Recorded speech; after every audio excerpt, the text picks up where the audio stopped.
We're just excited about all the program success. And we're ready to get started. Thanks, Zach. Go Cards.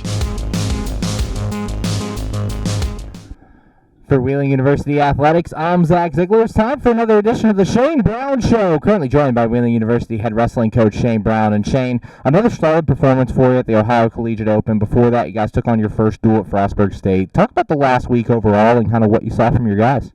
Yeah, Frostburg didn't go the way we wanted it to. We didn't open up. We didn't wrestle the way we probably should have. I think that we had a good first outing at the first tournament, kind of tensed up with the first duel.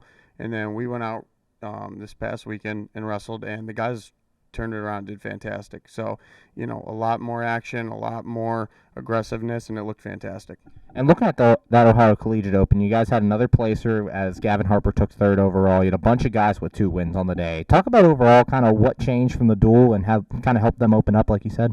Yeah, they got to their shots. That was the biggest thing. Against Frostburg, I think there were 6 matches where we didn't shoot at all, which obviously you don't shoot, you don't score, you don't score, you don't win. So that was tough. But they came out this weekend and against really tough, opponents, D1 competition, things like that. They got their shots, they got their points. We had a lot of guys make it to the blood round. We got some tough calls in that blood round. We probably should have had a couple more placers. But sometimes you get calls, sometimes you don't. And talk about Gavin Harper. A big week for him. He goes 4-1 between the duel and the tournament. He got the last win against Frostburg, then carries that success into the tournament. Talk about that, how his performance this week. Yeah, against Frostburg, obviously the kid was ranked 19th in the country, and he went out and tech-falled him. That's absolutely incredible. That's what you want to see. This weekend he went out, he wrestled fantastic.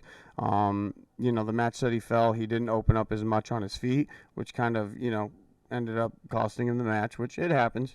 Sometimes you get it, sometimes you don't. And but overall he's wrestling fantastic. He's aggressive, and he just gets after it. And during the week, a couple of your young guys getting their first career wins. Hunter Bittinger at the tournament. Christian Osborne got his first win of the week as well. Seeing those guys get those first wins off their back, what's that like for you as a coach, seeing that depth? It's fantastic. Obviously it's early, and getting that win under their belt, I feel like it breaks the nerves for them. As a coach, you want to see everybody get their wins. So overall, I'm very happy with how they wrestled. I'm very proud of them, and hopefully they continue to grow off of that and build off of it.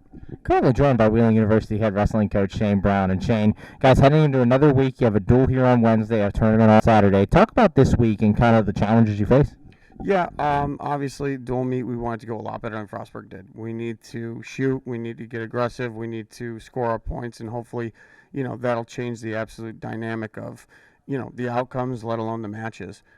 This weekend is Findlay. We're going to be wrestling a couple guys, but we're going to get out there and get after it. That's another really tough tournament where you see a lot of Division I, competition. So overall, I just want them to go out and keep growing how they are. And looking at Washington and Jefferson, talk a little bit about their team and kind of what they bring to the table for Wednesday night. Yeah, they've got a good team. Obviously, it's going to be a good battle. We're short on the roster as far as where 141 is. We're probably going to have to shoot out a forfeit there with injuries. 84 is another one that we're going to have to fill. So it's going to be tough having those guys bump up and fill those gaps. But overall, I think it'll be a really good match. And finally, talk about some of your goals this week. Obviously, you continue to prepare for that midseason classic at UIndy in December. Talk about the goals this week and kind of how you're going to keep getting ready. Yeah, I think the guys just need to keep tweaking little things that'll make them better. We took a lot from Frostburg. We took a lot from the Bob Del Rosa, the Ohio Collegiate Open. We saw what was working. We saw what wasn't working. Obviously, there's tiny little details, certain, counters and things that we can nitpick on and definitely grow from. Thanks, Shane. Good luck this week. Can't wait to see you out there. Thank you. Appreciate it. For Wheeling University Athletics, I'm Zach Ziegler. We're just excited about all the program success. And we're ready to get started. Thanks, Zach. Go Cards.